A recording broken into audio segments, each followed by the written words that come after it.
का टुकड़ा आग लागत जल जाना है। ई देहिया है कागज का टुकड़ा आग लागत जल जाना है। बोलो बोलो बोलो सीताराम बोलो, बोलो बोलो बोलो राजा राम बोलो, बोलो बोलो बोलो सीताराम बोलो, बोलो बोलो बोलो राजा राम बोलो। ई देहिया है कागज का टुकड़ा आग लागत जल जाना है। ई देहिया है कागज का टुकड़ा आग लागत जल जाना है। बोलो बोलो बोलो सीताराम बोलो, बोलो बोलो बोलो राजा राम बोलो, बोलो बोलो बोलो सीताराम बोलो, बोलो बोलो बोलो राजा राम बोलो।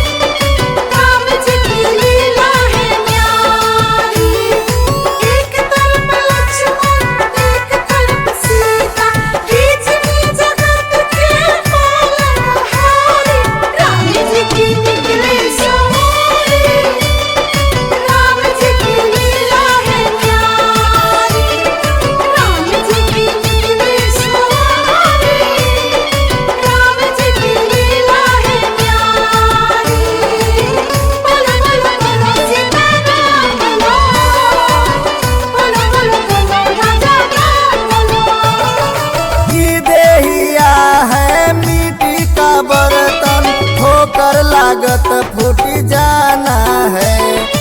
ई देहिया है मिट्टी का बर्तन होकर लागत फूट जाना है। बोलो बोलो बोलो सीताराम बोलो, बोलो बोलो बोलो राजा राम बोलो, बोलो बोलो बोलो सीताराम बोलो, बोलो बोलो बोलो राजा राम बोलो।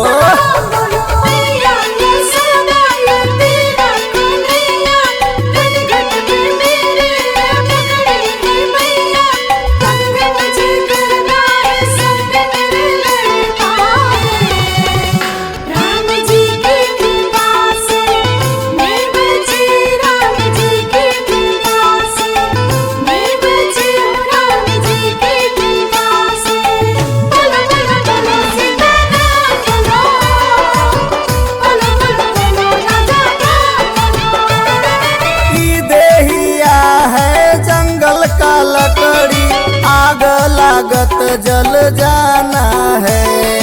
ई देहिया है जंगल का लकड़ी आग लागत जल जाना है। बोलो बोलो बोलो सीताराम बोलो, बोलो बोलो बोलो राजा राम बोलो, बोलो बोलो बोलो सीताराम बोलो, बोलो बोलो बोलो राजा राम बोलो।